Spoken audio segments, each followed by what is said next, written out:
But so Barry's first question, hopefully you can hear me, is where did it? There are 2 post processors. Which one do you recommend? What are you guys using for CAD software? Have you chosen anything yet? Josh, I'm guessing you're going to use Fusion, right? I think I'm just going to use Fusion because that's what I know. Yeah. I have zero ability in Fusion. Zero. I cannot help you with that at all. Yeah, So. see, I used I'm a software engineer, so I've been doing this stuff forever. I've used Adobe Illustrator back to Adobe Illustrator 2, I think, which was 92, like a long time. Yeah. So the software is not a big deal, but my biggest question / concern, and I think your input would come in here, is going from a design through the processor to the machine. Like, there's so many different pieces of software, and the Onefinity supports everything. So the question becomes, which one do I go with? And I know some of them cost money, right? VCarve Pro costs what, $600? Yeah, it's expensive. I mean, that's really, if you're already in Fusion, I'd stay in Fusion. Okay. That's my thought. It can do, from what I've seen, can do a lot more than Vectric can. From my perspective, Fusion is a lot more difficult to start learning.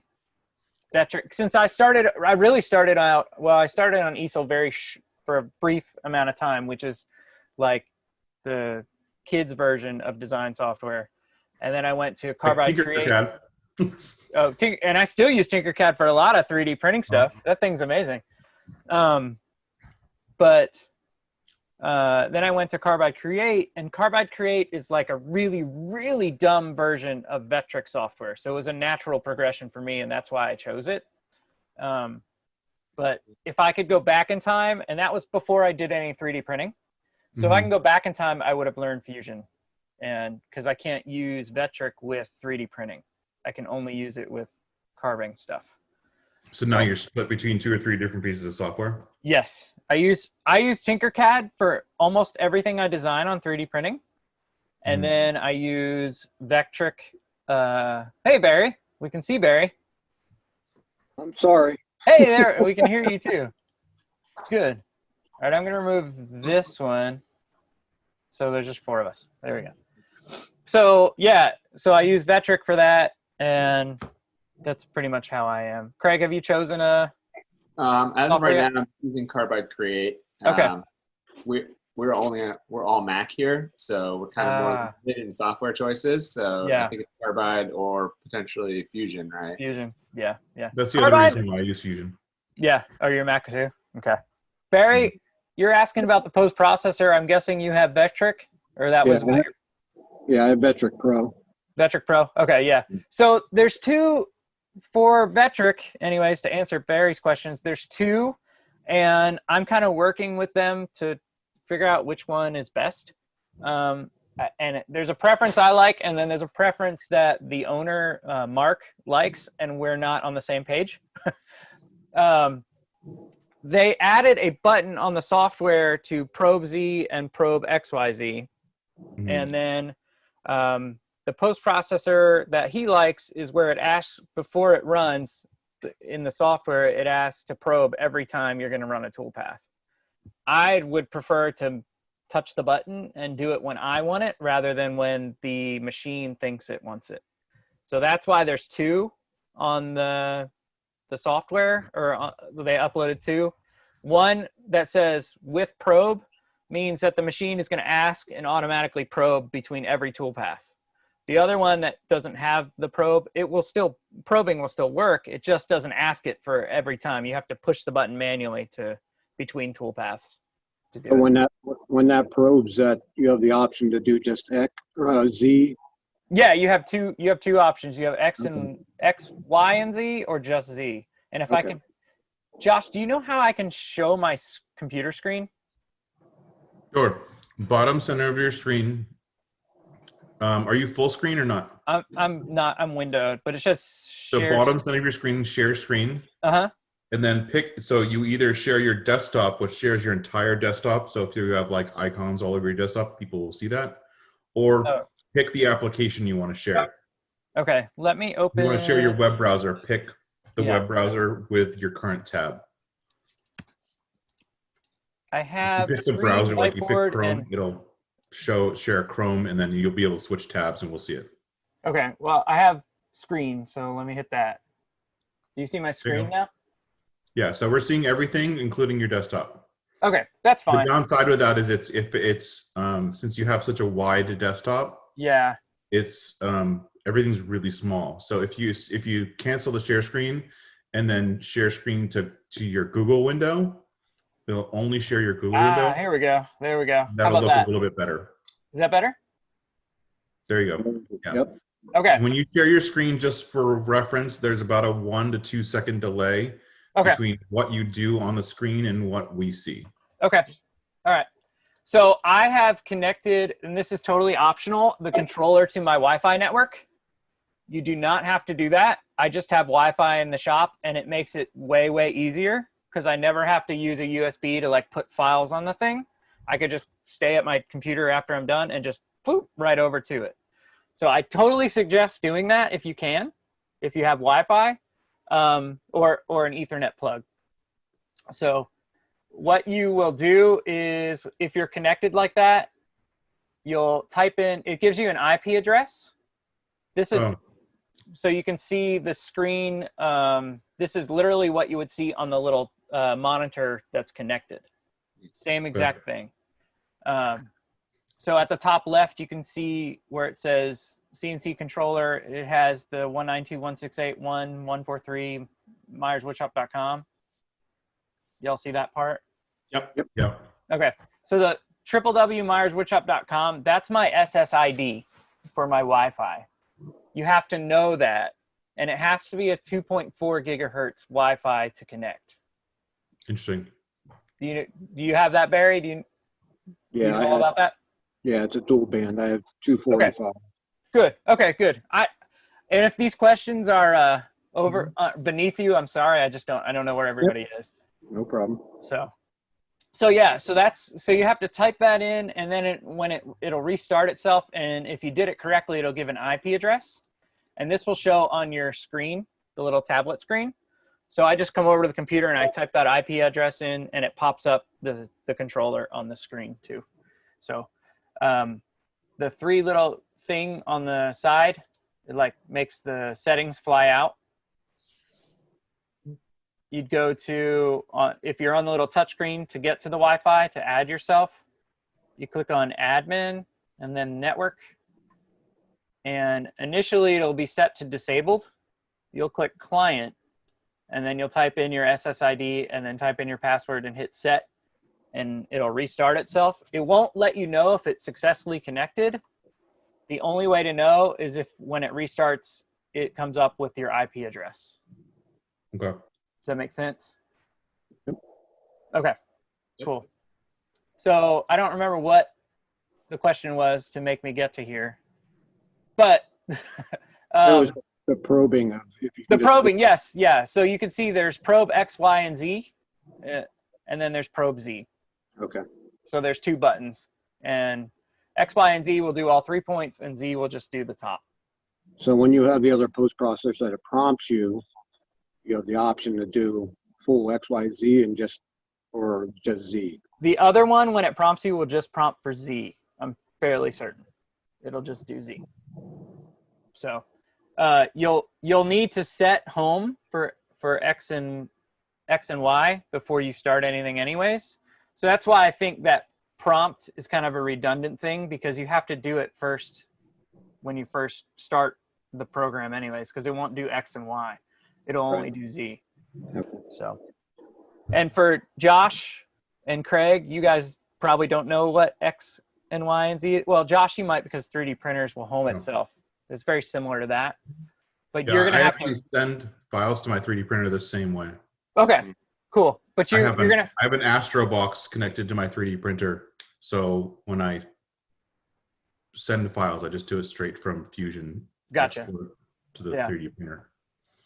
So when you start something, when you turn the controller on, it doesn't know where the bit is at, and you have to go manually set it. And that's what what setting 0 is. You're telling the computer, okay, this is where the bit is and where we're going to start.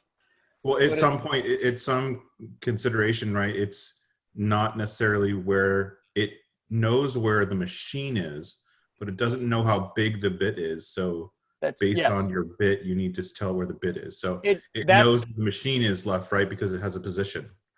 That's sort of. It'll know the bit when you 0 Z, but when you 0 X and Y, it'll know where the router is, I guess, on the machine. But for the machine to know where it is, you have to hit this little home. I'm pointing to the screen like you can see that. You have to hit the home button. We can see your mouse also. Oh, okay. Yeah, you have to hit the home button here. So when you hit this button, the machine will home itself. It'll move itself to the extremes on the front left and the highest on the Z. And that'll know, once it does that, it'll be like, okay, this is how far I can travel. Because if you don't do that, it's going to try to run off the rail and just go forever because it doesn't know its limits. So like the big joke in the forum was, does it have limit switches? It doesn't, but you always have to click this home button for it. Like the very first thing you do, turn it on. Once it's booted up, hit the home button and let it home all the accesses. And then you can jog it around without it trying to fly off. You don't have to do this. If you're not going to jog it and move it, you could just move it wherever and 0 Z, X, Y, and Z, and it'll carve. But if you want to jog it around and not grind the motors and stuff, homing is how it goes. With the Shapeoko, when you turn it on, it gives you a prompt before you can do anything. It says initialize machine, and it literally is doing the homing process. I don't know if the X-Carve does it. I think Two Moose told me it doesn't do that, and you have to push a button. So that's what these home buttons are here.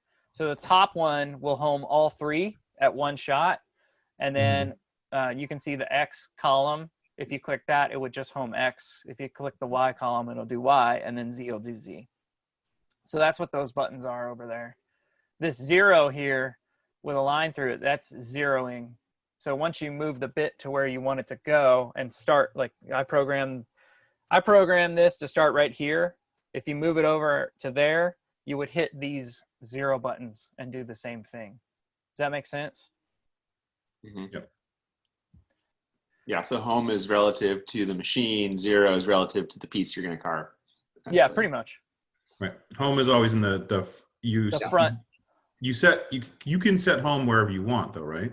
No, when it homes, it'll always be the front left. Yeah. 0 is you can set wherever you want it. Right, and that's 0 for the piece. Well, yes, that's where you want it to be. 0 to the workpiece. Yeah, that's where you want it to be. Yeah. And then this gear here, if you set, you can manually set the X position with a number. Or if we homed one of these, I'll home 0 or I'll home Z, which you can't see. It's homed. If you click this, you can click unhome.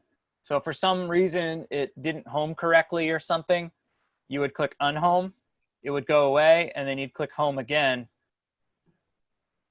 and then it homes. So that's what these buttons will do, this gear. If for some reason something was jacked up, just click it and click unhome, and then you'll be good. When you home the whole machine, let me home X, make sure that nothing is in the way. So when you home X and Y, it will turn green and say homed. Z will be yellow and say over. That's always the case. It's not a wrong thing. It just it doesn't know where the bit is. It doesn't know how long the bit is. So it's going to say over until you set 0. Like let's say if I moved it a little bit and I set 0 here and I loaded a file, it would change it to green and say you're good. So just some people that have gotten the machine and set it up are like, something's wrong, my Z is yellow. There's nothing wrong with it. That's totally normal. When it goes red, then something is wrong because these will turn red. If you load a file that's too big for the machine, that's like the machine is 32 by 32. So if you load a 36 by 36 file and it was homed, all these would show up, I think red, saying over, or maybe some sort of error. So does that all make sense? Yeah. Yep. Okay. This on the left side panel, this is your jogging. So if you want to move the gantry back to the back of the machine, you would push Y plus. Y minus moves it forward. X plus moves it to the right. X minus moves it to the left. Yep. And then you have the 0.1, 1, 10, 100. These are in millimeters because I have my units right here set to metric. If I change it to imperial, everything just changed to the United States, and it changes, you know, how far you're going to move it. If I click 10 and move it to the right, you can see it move 10 because we're at 2 millimeters. Now we're at 12. If you click, let's say I zero everything here. So if I click this, I don't know, cannot set position during MIDI. I don't know what that means. I haven't homed this. But if I zero here and I want to return to 0, you hit this middle button. I don't know if you could hear the machine, but it just moved back to wherever I clicked 0. That's for the X and the Y. And then if the Z, you set 0, you click Z0, and it will return to the 0 point on that. It's hard to know what the machine is doing when it's behind me when I'm clicking things. So down below here, this is your, like, where you're going to upload a file. So when you're on the computer and you want to upload a file, I'll just click this folder button, and it'll search my computer for files. And I have that Steelers thing I cut the other day, yesterday. I just clicked it, and now it's loading it automatically to the controller. I didn't have to get up and put a USB stick in it. If you wanted to, you could just put that file on a USB stick and plug it in, and then on the touch screen, you'd touch the folder, and it would search from within the controller or the USB stick, and you'd load it that way. But it's just, for me, it's so much faster to do it and easier on a computer when I'm networked. So, but you can see. Sorry. Go ahead. Is there any storage on the controller itself, or is it always just No, one it's that. all the time? There's storage on the controller. I think it's a 32 gigabyte SD card, and the software probably uses maybe 2 or 3 gigabytes. So you're going to hold a ton of G code on there, and it saves it all too. It is just in this drop down. It'll save it. G-code files are relatively small. Yeah. What's this G code file? The Steelers one I did was 244 kilobytes. So I could hold like 1 billion of the Steelers G code file. Like 3D printing, I know the 3D printing files, I've seen files get up to like 2 or 3 megabytes.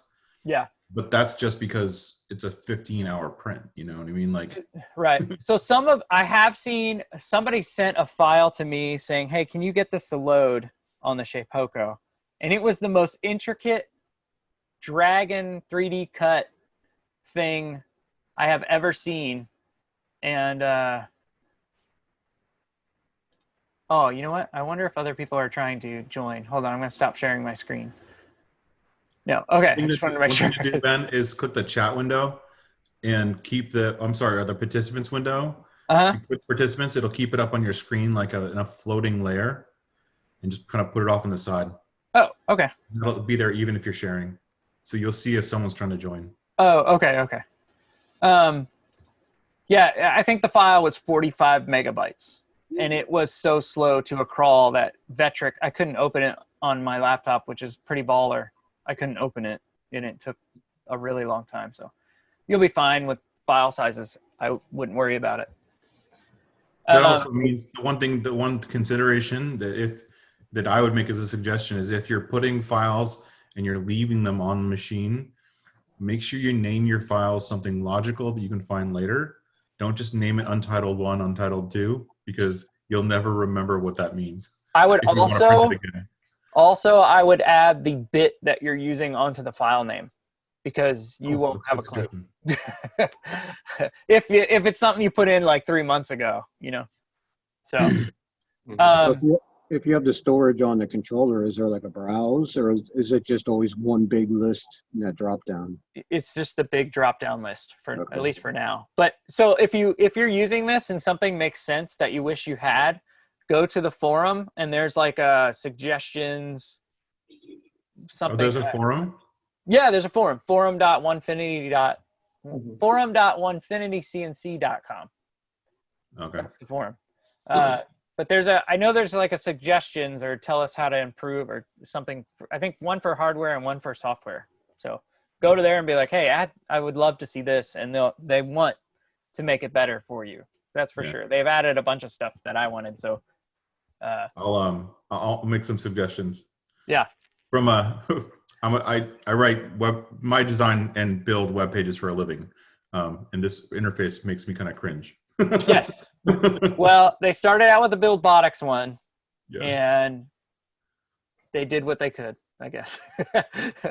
So, yeah, this whole jogging over here on the side didn't exist. It was circles on a different tab. This is a miles of an improvement over what did exist for the touchscreen. Yeah. So, on the computer, you can see your file over here. If I'll double click it, or no, I'm sorry, I need to push the big thing. You can see what your file will look like. This does not show up on the touch screen. It's a limitation of the Raspberry Pi thing in there displaying over HDMI.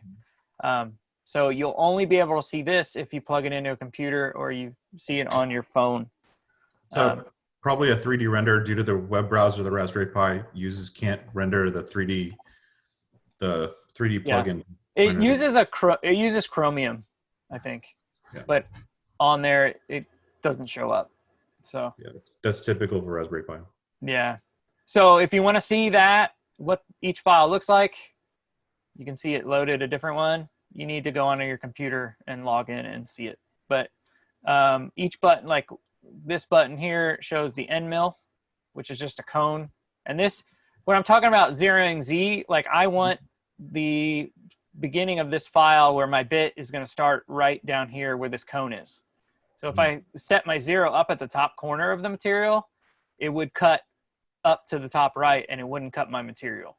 So when you're zeroing, you have to remember how you saved your file. And this file was saved at the bottom left, and that's usually typical of most files. Bottom left is usually a good guess if you didn't know. Will the machine stop you from hurting yourself or hurting the machine? In other words, for this file, I'm assuming this is it looks like it's about 12 by 12 or something like that, inches. I can't remember, something like that. But if you zeroed on the top right, and then you tried to set this file as the file you want the machine to cut, it's not going to have enough space to run it because the machine's not big enough. Well, or if it's like 24 by 24, if you set your 0 to top right, there isn't enough space on the machine to go 24 by 24 in the other direction. Exactly. Will it stop you? If you homed it first, it would show up. It will error. All these will turn red. I don't know. Right. That's what I honestly don't know if you played it, it would still go, or it's smart enough to say something is wrong, you're over, it's not going to work.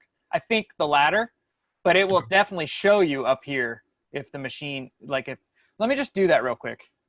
I'm going to whip up a file in Vectric and just make it like 100 inches by 100 inches. I'll hit OK, and then I'll just do a line here. So just so you know, we're still seeing the web interface. Oh, okay. Well, that's okay. That's the only problem with switching apps. Yeah. You don't need to see what I'm doing. I'm just making just a line, a straight line. And I'm making it, oops, I didn't make it humongous. I'm making this humongous. So it would definitely be over on the machine.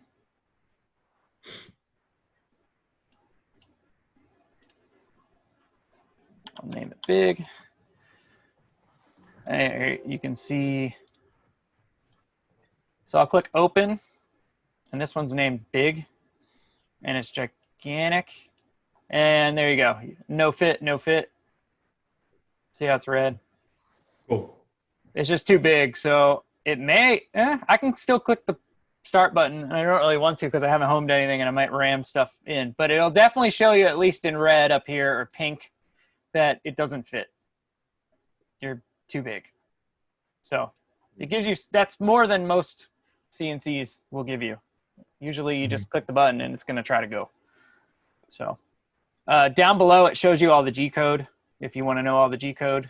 I don't find that very useful because I don't really look at it. The only thing I looked at it for me was spindle speed when I had my spindle connected.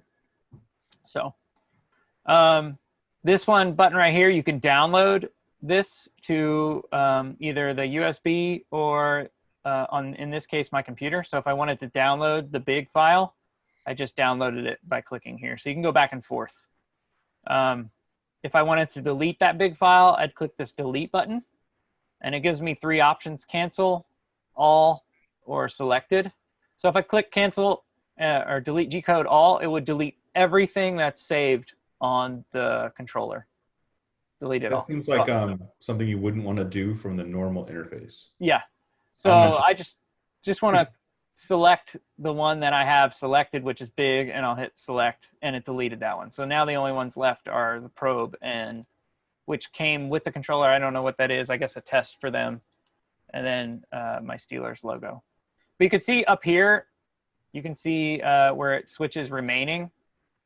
So this one is apparently a 1 minute and 58-second job. And this one is a 15-minute and 43-second job. So it gives you days, hours, minutes, seconds. So it lets you know. And once you're running it, it'll show the ETA. It'll actually show me the time of day. And sometimes the day, if it's a different day, of when it will finish. So not saying you should ever do it, but if you leave your machine running and walk away, you'll know when to come back and get it.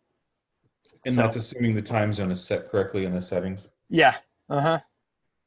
The other thing you'll need to know is velocity and feed. So this Steelers G-code was made with 100% or 100 millimeters a minute for the feed rate, and velocity is what it's actually reaching. So this controller has something like printers have the jerk and the S-curve. This one has that too. So when it goes into the corners, it's going to slow down and then ramp up as it's going faster. Just try to save your bit, save chip out, and make it smoother. So in the corners, it'll go lower than what your feed rate is. So it actually shows you what it's hitting at that very second and then what its target is. And then is that a function of the machine or a function of the G-code? The function of the controller. The controller software. Yeah, you can't change that G-code. You can change that in the controller if you want to turn that off or make it less or make it more. Those settings are wide open, which is really nice. But I've never messed with it, and I've never needed to. You have the ability to speed up, increase the feed rate while it's running? No, that's not in there, Okay. unfortunately. I know it's a setting they want to add. They just couldn't get it done in time for release. Okay. So that's high up on their list because I said, this needs to be high up on your list. So they've done an amazing job, especially coming from a pre-order kind of thing and then getting all the machines out the door pretty much on time. That's amazing by itself. They're actually a week early. Yeah. They shipped all of August on Friday. So they shipped a week beforehand, which is amazing. So the speed here, that's going to be showing you the RPM if you have a spindle connected or if you have a laser. Did any of y'all get a laser or a spindle? I ordered the laser. You did? Yeah. Okay. So the speed for when you connect the laser, usually the router shows an RPM, and for the laser, it'll go from 0 to 255, and that's power, but just with G-code, I guess that's how it showed. So 255 will be 100% power, and 0 will be 0% power. So that will only be relative if you plug in a spindle or a laser. MIDI or MDI. That's a hex It's a hex thing. It's measuring the power of the laser in hexadecimal. Oh, okay. That's good to know. I didn't know what it was. The 255. That's the standard way of. Okay. MDI is where you can manually send your own G code. I've only ever used it to test my spindle to make sure it'll hit the right stuff. But if you don't know G code, and you'll never use this tab. Messages will give you any messages that happened. These are really unreadable to a normal user. Like, I don't know what any of this stuff means.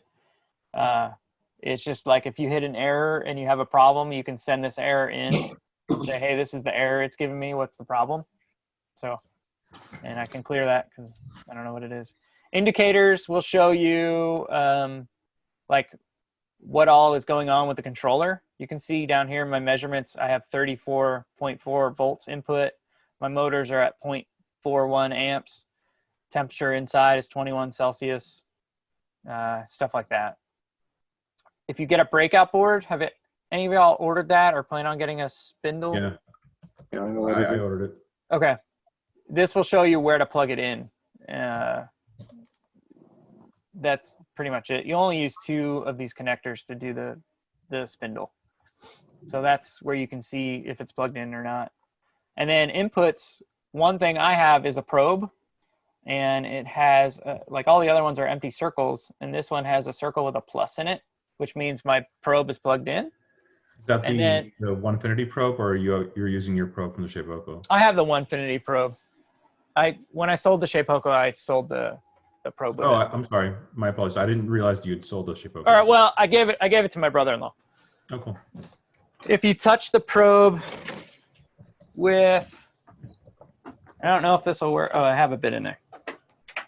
So one thing you can figure out is if you touch the probe to it, it should turn to a negative green, the probe button. Yeah, looks like I can't see if it is. I think it is. Yeah. Yeah. So that's one way to test your probe. Like, oh, is it hooked up right? Before you try to probe and it's not hooked up right and it destroys something. Because if you try to probe and for some reason the connection doesn't work, the machine will just keep going down, down, down, down, down. It won't stop. So I always check my probe before I use it, just to double check everything's working right. As long as that turns, the connectivity is there, it's going to stop and probe correctly. So Have you had any issues with the probe moving since it kind of goes from the top right instead of the bottom left? No, nothing. I like that too, because if for some reason your probe doesn't make that connectivity, I have had this on the Shapeoko where it goes the opposite way. I've snapped bits because it just kept going and the bit snaps and there's nothing to stop it. So the guy who made Triquetra probes, he's been in the business for a really long time. He wrote the G code for that probing sequence, and he explained it really well. If you haven't checked out the forums, he wrote a really long explanation of I did why see he that. does it that way. Yeah. But I haven't had it move at all. So let's see. So on the left we have settings. So this is where you can change your units from metric to imperial. Then if you provided your own probe, you'd put in those dimensions. Or if you get the Onefinity probe, some people really, really care about 0.001 dimensionally. I don't care. If I cut out a Arkansas state sign, nobody cares if it comes out 0.001 off. But if some people care about their probe, because every probe is a tad bit different, you can measure it and put in the exact dimensions of your probe here. If you have a different probe, you can put in your other probe. That's the beauty of this, where they allow you to put in whatever you want. So you would put in, your X dimension, your Y dimension, your Z dimension. I mean, the probe is in some ways setting the precision of the machine. Right. And if you're the biggest time where you're going to need precision to be a factor is getting 2 pieces to fit together. For sure. Or if you're making aluminum parts often, I can totally see that. For me, I haven't had an issue, but if you want it to be super exact, this is where you would change it. So perfect. You can change how fast it seeks. how fast it goes down and up to find the position. So that's fast seek and slow seek. I just leave it there. I don't see a reason why you would want to change it. These are like, since Josh, you're familiar with 3D printing, so this is the start of the G code, this is the end of the G code, and this is how it runs on a tool change. 99% of users will never change any of this. I haven't changed it either. So that S-curve, you have something called the cornering speed that's here. So this is a number you can just mess around with and get it. This is basically how do I want my machine to run for me. So that's a setting you can mess around with and find out if you like it. I've left it as default and everything has run just fine. So if you are going to put your motors backwards than the way they suggest, where your motors are in the front and that wire that goes across the X is going to be in the back, you're going to go into motors here, and you're going to go to, you can see how many settings you have for the motors. Wow. You'll go to the Ys, which is motor 1 and motor 2, and you will reverse them. You'll click this little reverse button, and you got to remember to hit save up here in green. And then you'll go to this Y, the slave, and you click reverse and hit save up here for that. So that's all you need to do if you want to flip those rails around and have the motors in the front and the cable going across the back. But do remember that if you do that, the monitor is made to mount on the end of the rail, and it won't mount on the back side because that's where the motors go. So just a heads up. The other thing in here is the homing. Not everywhere is the same as Canada. So they set it up as best they could for Canada, temperature, humidity deal. So you may be in a different climate. I'm in Arkansas and it seems to work perfectly fine. I haven't had a problem with it. But if you have an issue with homing and for some reason it's trying to detect before it actually hits something on the end, you're going to change the stall volts first.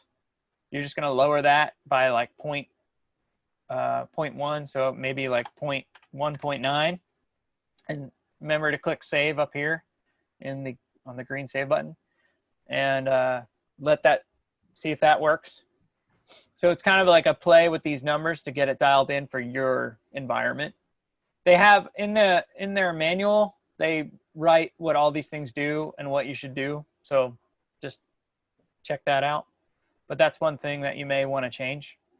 I haven't changed any settings at all from what they've given me. So That's a good thing. yeah, it's worked perfect so far. So Barry, for tool, you're gonna be the only one using this for now. You're gonna, when you get your laser, you're gonna click on this tool type and you're gonna add a PWM spindle. So you're gonna fake like you have a spindle, but it's actually the laser. And these are the settings that you would put in. Actually, I haven't even configured it for the laser, but they'll have this page with the configuration up if they haven't already. I don't really know, but this is where you'd put your laser settings. Okay. If y'all do get a spindle eventually, you would add it here. You can only have the spindle or the laser up at one time. So Barry, if you got a spindle and you had a laser, you would have to change this back and forth from the laser to the spindle. So I have this spindle, the Wan Wang, I think is how you pronounce it. And then you would change the settings in here to make your spindle work. So let's see, that's pretty much all that's in that setting. It's spindle and laser. The IO, this is for the e-stop. Even though it says disabled, you do have 2 e-stops, one up here. This is just a software e-stop. You can touch that and it will stop the motors from running, but it'll keep the software going. But if you ever have something like screw up, if you click it, you can see it's flashing orange. And if I click it again, it's back to normal. So that kind of like resets the system, the soft reset in the software.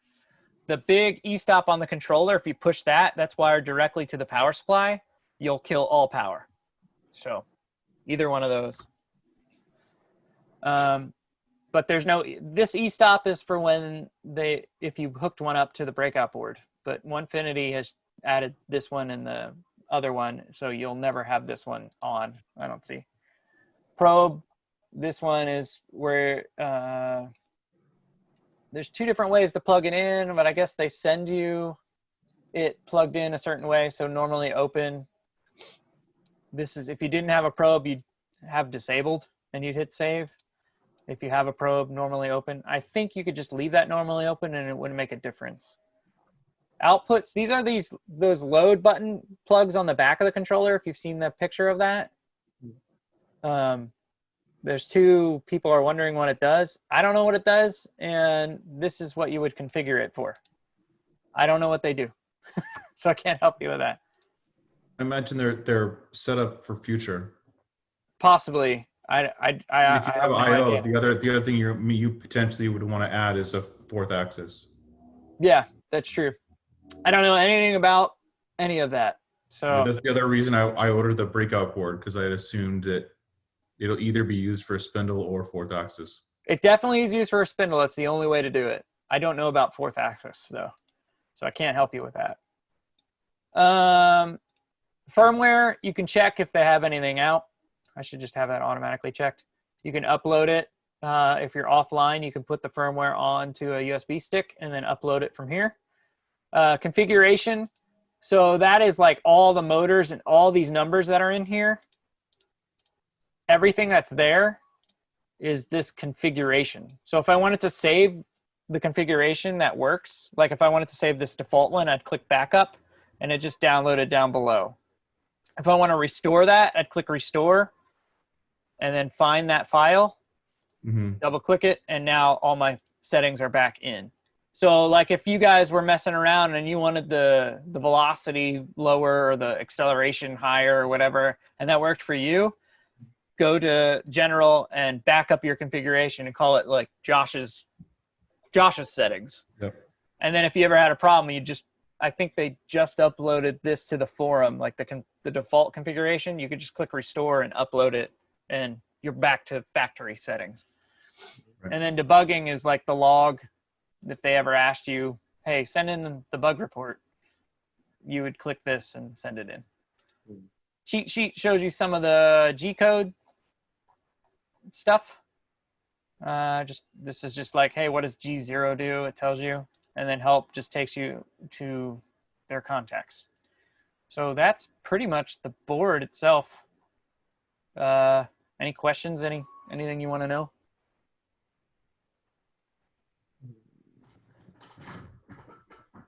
No.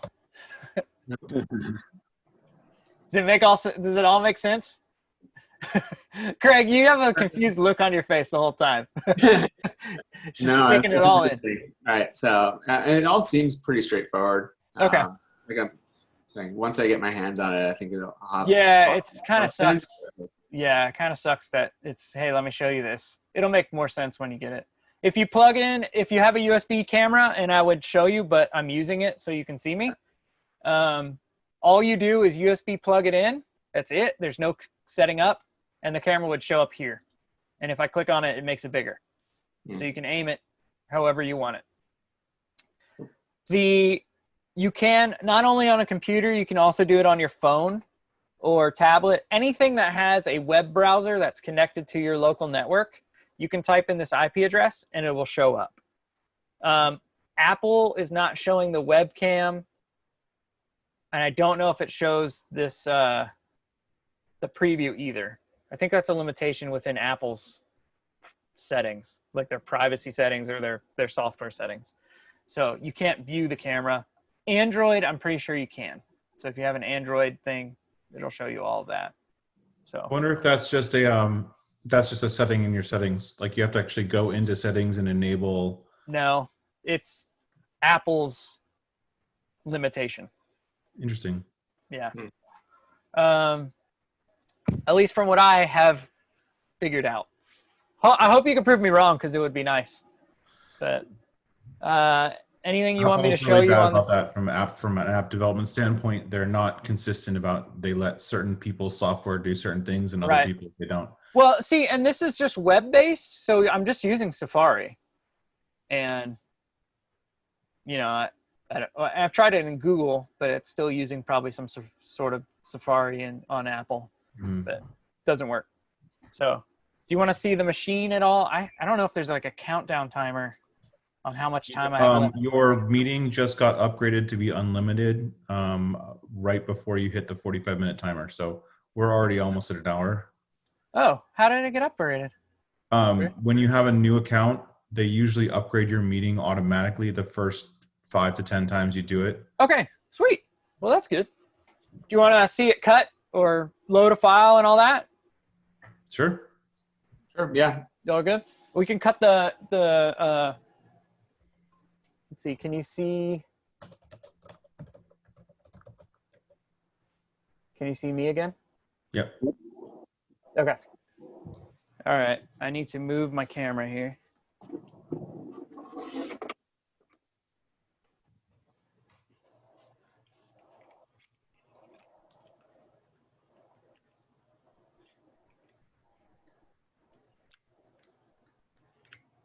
All right. Go in. There we go.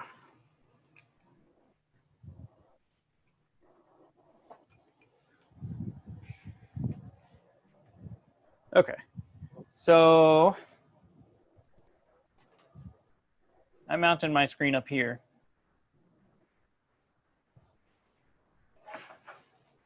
That new case came out awesome, Ben, by the way. Thank you.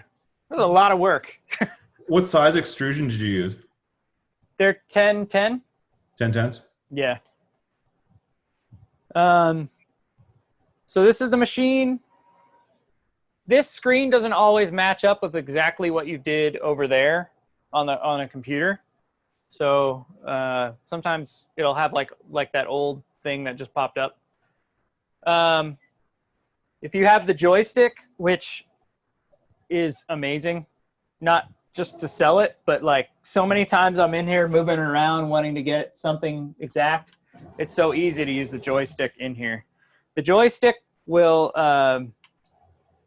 move with the thumbsticks. This left one will do left and right, back and forth. The right one will do up and down. Okay. And then the buttons here will do speed of how fast it goes. Yellow is the fastest. Red is medium. A is pretty slow. And then X is like, I can't see anything, move slow. If you hold one of these buttons up here, can't remember. It stops the other axes from moving. Oh, I see. So you're not moving everything at once by accident. Say what? So that you're not moving everything at once by accident. Yeah, right. Yep. So if I'm holding in the right thumbstick or the right trigger, if I try to move it right and left, it won't go right and left. But if I let go, it'll go right and left. So if I only want to mess with the X, it'll go that way. I think this will probably do the opposite. Yeah, the left one does the opposite. For Barry and Craig, just so you know, the controller that he has in his hand, they sell from Onefinity, but it's also available on Amazon for about $15 less. Yes, for sure. Or you can use whatever controller you already have in the place, because I tried the Xbox controller. As long as it's wired, it works. The PlayStation works, but the fastest setting doesn't work. I don't know, that's weird. I have a Logitech one that's wireless. It looks like this. That one works too. So anything you have that has like a receiver that can plug in USB will work. Right. That's pretty much what I found. So it has to have the little dongle receiver thing. Yes. Yeah. If it doesn't have a dongle, it will not work. Yeah. So not that you have to have a controller, because I can clearly control it from the screen, and that was the point of the screen. So, but so right now I don't have anything homed. I don't think I do. No, I hit the reset button and it forgot all of my homing and stuff. So I want it to home. So like right now, if I jog it, let me get rid of this one because I'll keep picking it up. If you try to jog and you don't have anything homed, it just tries to keep going. It's not a big deal. The motors can handle it, but I don't want it to constantly do that. So if you try to jog beyond its limits on the screen, it will show a pop-up. No, it doesn't. Never mind. It'll just keep going. It does the same thing. So we want to home it first, which will bring it to the front. So if I click home, I'm just going to home everything. It homes the Z first, even though I hit the button that says do all. It just doesn't in succession. Yeah. Most 3D printers do the same thing. They home different axes all. They always home Z first, and then they do X, then they do Y. They never do it all at the same time. Yeah. For some reason it didn't do Y there. Now it's doing Y.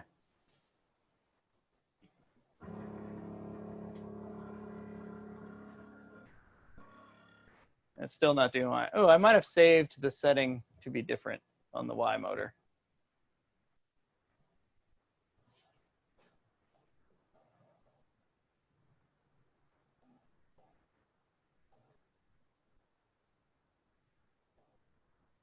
Of course, like any live, like my other live, anytime I show people what's going on, it didn't work correctly. Always how it happens. Let me try it again.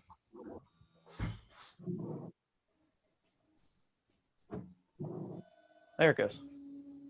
It had the old setting. See, I changed that voltage just a little bit and it didn't home. So messing around with that voltage for homing to get it right. But now it's homed. You can see, I don't know if you can see. It's hard to see. Yeah, we can't see the screen. Does that help at all? Yeah, you can see it now. Yeah, so this is what it will look like normally when you're home. So I have the green X, the Y is green, and the Z is over, but that's normal. So that's what it looks like when it's homed. So that's homing. It brought it all the way up here. So now if I try to take the controller as fast as it'll go and try to run it off, it won't. It'll stop. And if I try to run left, it'll stop too. So, and I haven't installed my hose boom in here yet, so I'm pinching that.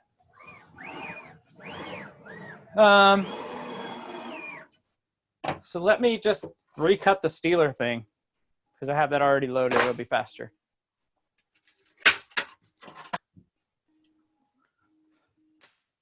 I like to use right now, if you're doing something where the edges are just trash, like the Steelers part, I cut the circle out in the center. I like to use just brad nails straight into the wasteboard. And this is where I like the controller because I'm in here moving stuff around, trying to get the rail out of my way. I don't know if you can hear me. Yeah, we can hear you. Okay. Make sure I don't have any other ones in there. Okay. Now, are you using plastic brad nails or just regular ones? No, those are just metal brad nails. And if you run, now these are 18 gauge. Mm-hmm. So if you run into them, you're just going to cut them. They won't even notice.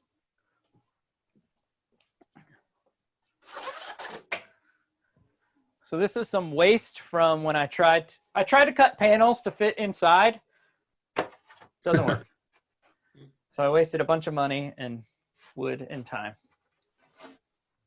We'll do it this way. So some of the wood bends, like plywood is the worst. It bends. It's going to happen. So if this plywood is curving like this in a U shape now, so if I put it down and I brad nail the corners, the middle will stay down. If I did it the other way and brad nailed the corners, the center is going to be popping up. So that's why I chose to do it this way.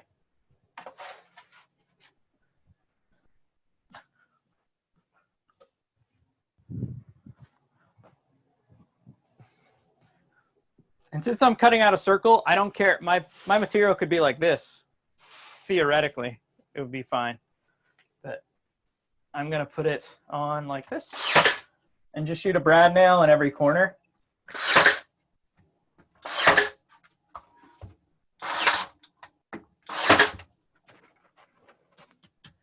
And that works good. And then, so this is where, you know, we click the home button, but this is where we're going to 0. So you're going to move the machine, and the Steelers logo, remember that when I showed you the little icon was in the bottom left. So I need to make the bit come to the very bottom left corner of the material, not only in X and Y, but also in Z. It needs to be like just kissing the top of this thing. So if you didn't buy the probe, you don't need a probe to make this work. For many years, I didn't have a probe. I just did it by eye. So this is where the controller is just way faster than the screen. But I'm going to move this over. Mainly because you can hold the button down. Do what? Mainly because you can hold the movement button down. Oh, yes, yes. If you hold the button up tap. here, it acts like a right click. So that's something I also suggested to him, but please put that in their forum and suggest that. So I can manually look like this, try to get it at the corner.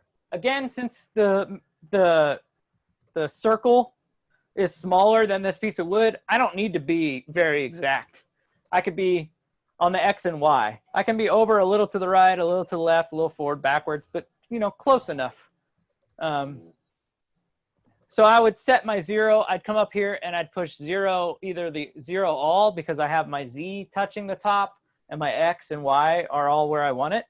So I can 0 all, or if I didn't want to do my Z yet, but I knew that's where I wanted my X and Y, I can just touch X and Y. That's a 0, that's a 0. And then I can do Z later. I can do Z, like if you're doing a 3D carve and this is stage 2 and you've already cut off where you would 0 over here, I can move it around to wherever else I wanted to do it and then 0 from here. Does that make sense? Yep. Mm-hmm. They're mutually exclusive. Yeah. So I'm gonna well, I guess I don't need to unhome it. I'll just re-0 it. If you have the probe, did y'all order the probe? I don't know how many of you have gotten the probe. Yes, I did. You did? Josh, Craig, did you get the probe? Yeah. Okay, so we're all gonna use the probe anyways. Yeah. So the probe allows you to plug it in this way. It's just a banana cable, or this way. Doesn't really make a difference. And it has this notch in the back. Hopefully you can see that. Yeah. Yep. Has a notch in the back. So when you're probing X, Y, and Z, you're getting the material. Let me get a piece of wood. You make sure the material is in that notch. And it'll auto correct for the difference that you're missing here. You know what I mean? Yep. If you're probing just the Z on the top of the material, you put the whole thing on the top. Okay? Makes sense. But we're doing the corner. So I'm going to slide this up into that notch. Of course, if your material is thinner than that gap, like if your material is thinner than this lip, then you can't use the probe for X and Y because it would assume the probe height instead of the actual piece of the wood. But this is 1/8 inch and it fits fine. So you put your material on and you shove it all the way in the corner, and then you make sure, and I've done this a billion times. Can you rotate the camera down a little bit? Oh, yeah. Thank you. How's that? Perfect. Is that good? Yep. So make sure that this piece, that magnetic piece, is on your cullet. So this is shoved in all the way. And then the probe has a circle back in the back corner. That's where we want to aim the bit to go. How exact does it need to be? I'm sorry, my speakers are over here. But No worries. How exact does your positioning need to be in that circle? not very. I've been a little bit outside of the circle, and it's been fine. It's going to move so far in one way. If you're not far enough, it's going to come down and hit the probe. So you'll see it here in a second. I'll get it in closer so you can see it really well. Or I'll get it in that close. It's great. Yep, that's good. Is that good? So you need to be a certain distance from here because it's only going to probe so far. And if it doesn't go all the way down, it'll error out. So I like to get it pretty close. So I'm like there. Do you have to tell it? Do you have to tell it the bit diameter at all, or is that part of the? Yes, you do. Let me show you up here. I wish that I had enough. How is that? Is that okay? Yeah. So we're going to go down here, and I'm going to probe X, Y, and Z. I'm going to do all 3 corners. So if I touch it, it asks me the bit diameter. Okay. I'm going to hit cancel because I don't remember what this is in metric. It's a 1/4 inch bit. So I switched my units from metric to imperial, hit probe, and I already have a 1/4 inch in there, 0.25. So as soon as I hit set, it's going to start moving. There is no, like, okay, here we go. It's just as soon as you hit the set button, it'll start probing. So let me change the camera angle back.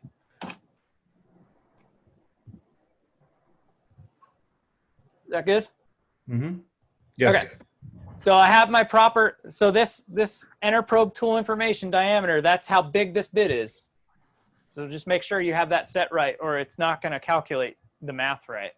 So this is a 0.25 inch bit. So I'm going to hit set and it's going to move down and touch it.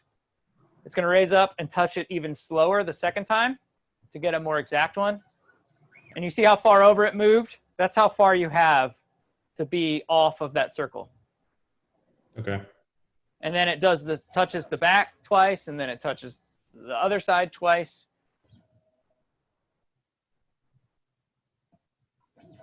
And it raises up, and it goes over to the X and Y point now.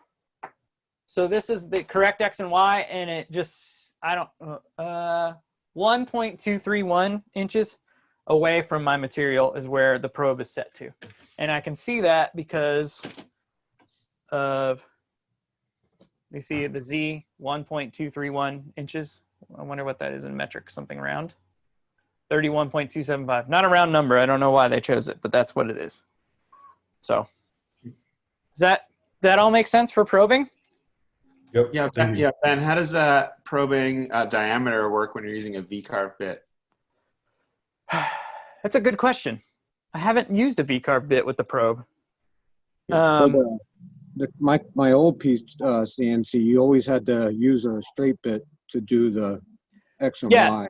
Yes, that's the answer. Yes, Okay. You have to use some sort of normal bit to do the X and Y, and then you'll do the Z with just the probe Z. And the probe Z shouldn't ask you.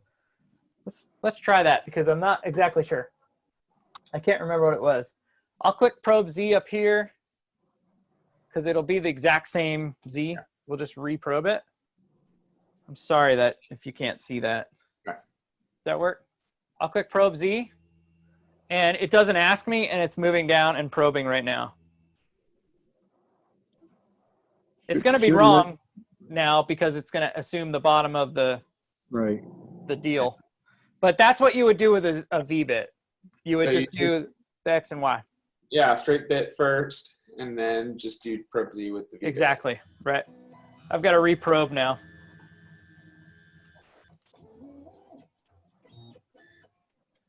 All right, you'll watch probing twice. And I know one thing, when you do the, on my old CNC, when you do the, put in the bit size, that's not the shank size, it's the actual bit size. That's correct, right. Yep. And make sure you have that little magnetic thing, because I've already drove it down into the probe. Oh, yeah. Yep, my carbide probe has had a lot of marks in it. So, and that's why I like the way Charlie comes this way, because you'll save a bit. So, and that's it for probing. So that's literally all I would do. I'd come back to the screen. Once you get your material set the way you want, you'd come back to the screen and we'd load whatever file. I don't have a USB stick out in the shop, but if I click load, I don't know how well you can see. that. This Yep. is what the interface kind of looks like. And it's already looking for a USB file. So I'm just going to hit cancel because I don't have that. I have the Steelers one already loaded. So if I click play, it's going to get really loud, and then we'll just watch something cut. And I can pause it so we can talk if we have any other questions. That the load is specific to the USB. You can't browse like a network share at all. No, it doesn't have like OneDrive or Google Drive or anything like that. It's specific to the USB. Okay. So that is something I have also mentioned. Hey, I want to load files on the Google Drive. Can we do that?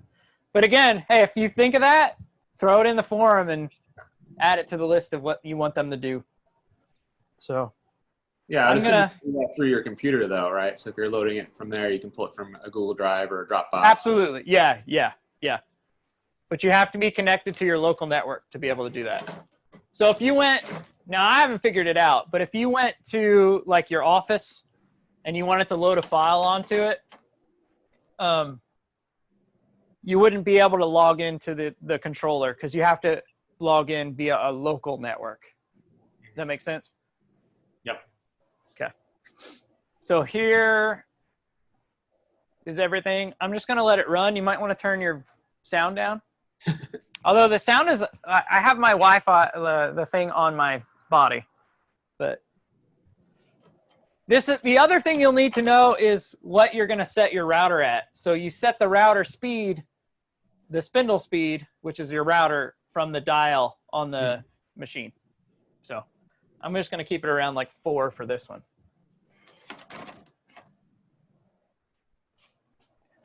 And I'm going to turn it on. All right, y'all ready? Yeah. Okay. Is that too loud for you? Pretty quiet. Don't I even don't hear hear it. it at all. Okay, good. So Here- I'm just going to hit the play button up here. And it's going to move, and it's going to start cutting.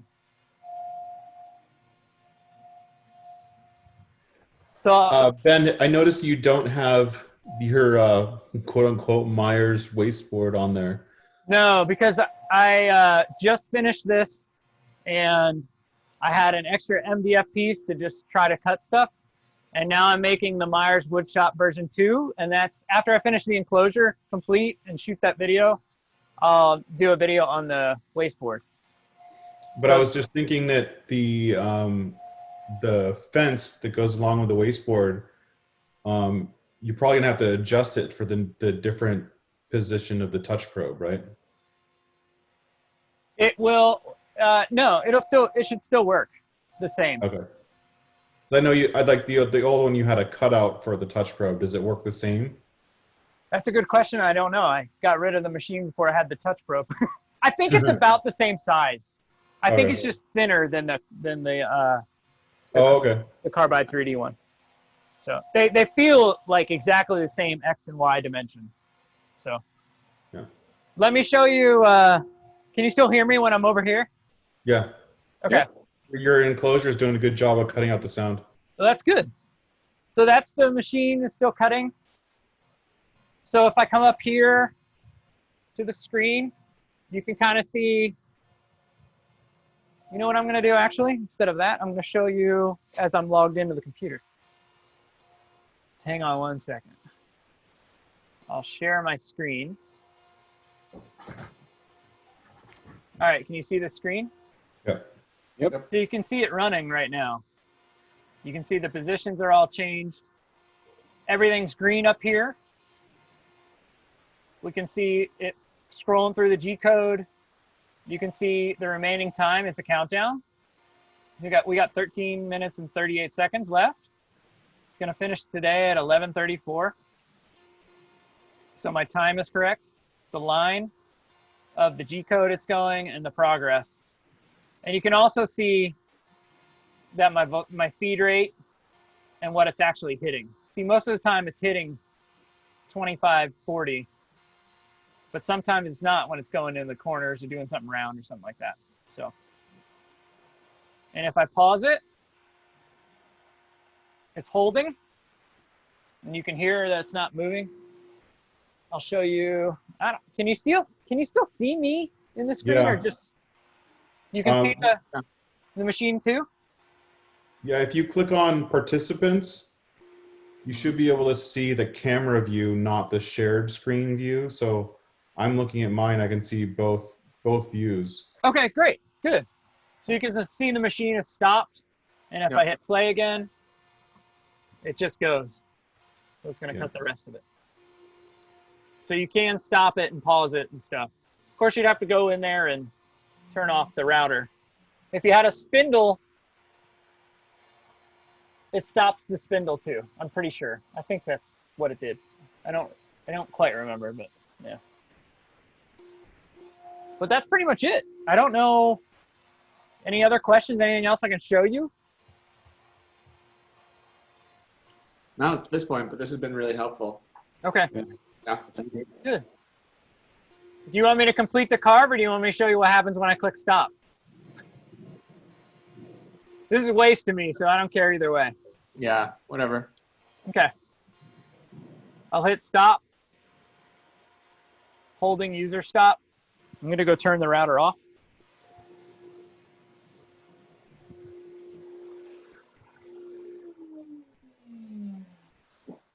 And that's it. So there's no way to like start it up again from that spot unless you knew how to edit G-code and find whatever G-code you were at and delete all that, like the beginning parts, and then I'll start right where you left off. I've never done that in the 4 years I've had a CNC, and hopefully you never have to. But yeah, so that's it. That's all I know what to show you, unless you have any other questions. Well, I mean, it also, I mean, you could potentially do it relatively easy because on the right side, it's showing you the line number of G-code that it's on. Absolutely. Well, so if you hit stop and you know you're on line 870, you can delete from 870 up, create a new file, and it would start. Theoretically, yes. I should try that one day and see if it actually works. But end mills are expensive. Yeah. So. Well, I can imagine if you're looking at it from the other perspective, if the material you're using is expensive, oh, 100%. You might not want to do a whole nother piece of material. Absolutely. The only other thing you could do is just start the carve completely from start. That's kind of gonna suck, but at least you'll know it'll come out correctly. So those are two options, neither of which I have done before. So yeah. On the Makita, does it what speed do you run it at? Is there a I'm generally around a 3.5, 4 is I'd say the majority of what I'm cutting at. Yeah. On the DeWalt, I was at 3, and this one has a greater range. So it was like 3.5, 4. Okay, thank you. Usually most things that are online that give you like G-code simulators and stuff, they're calculating the spindle to be around 18,000 RPM. So that's what I usually keep it at. You can kind of hear it. Once you cut enough, you can hear like, ooh, that sounds like it's struggling. My first thought would be to go in and turn the router up a little faster. You know, by a 0.5%, or I don't know what it is. If I'm going from 3 to 4, I'd go to like 3.5, and then you can kind of hear if it's working correctly, because you should have that nice clean sound, not a struggling kind of, you know what I mean? Yep. So anything else? I think that's most everything. Now you just got to get the machine and cut. For Tuesday. Tuesday, that's awesome. Yeah. I hope that is true. I think Andrew's. Mine said Friday, but I got an email this morning that said it just went through customs in Chicago. Oh yeah, so maybe it'll be faster, because mine came 2 days faster than what it said, and then I know Andrew's. I talked to him and did this with him too, and his showed like a week, and it came the very next day. But that was, I think, through DHL. The customs. So one of my boxes was opened by customs, and stuff was kind of moved around. So just a heads up, it may not be like they improperly packed things. Customs opened one box. There were 3 boxes, and they opened one. So Right, but I'm sure that customs branch, as soon as they start seeing a bunch of these machines flow through, they're going to stop looking in every box. I would hope so. Make Yeah. stuff go ship way faster. But yeah. So, was there any other thing that I can think of to tell you? Oh, it does ship the controller with the e-stop plug. Well, should be shipped with the e-stop plugged way down. I thought I was undoing it. I was not twisting it hard enough. So twist it really hard, and you'll feel it snap up. So it won't Not every turn on. e-stop button's the same. Right. So if it doesn't turn on when you flick the switch, check your e-stop first. And they are checking everybody's 220 and 110 now too. There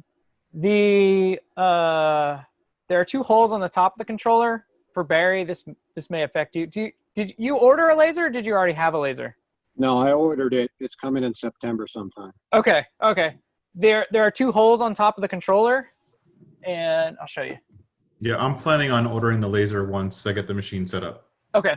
Yeah. So the controller has 2 holes with two bolts. That's to bolt this JTech laser part onto it. You don't have to keep it there, but that's what they're intended for. All right, guys. Anything else? Any Thanks, Ben. final questions? Yeah. Thanks so much, Ben. Nope. Really appreciate your time. Barry, you're muted. You got- So if you had a question, I couldn't hear it. No, sorry, just saying this. Thank you and appreciate your time. Oh, yeah. No problem. No problem. Just reach out if you need anything, Yep. and I'll see what I can do. So, and check out their Okay. forum, I'm definitely gonna check that out. forum.onefinitycnc.com. So get active on there. That's their official deal. So, All right. Awesome. Thanks, all Ben. right. Yep, thank Thanks, you. guys. See you later. Take care. Bye.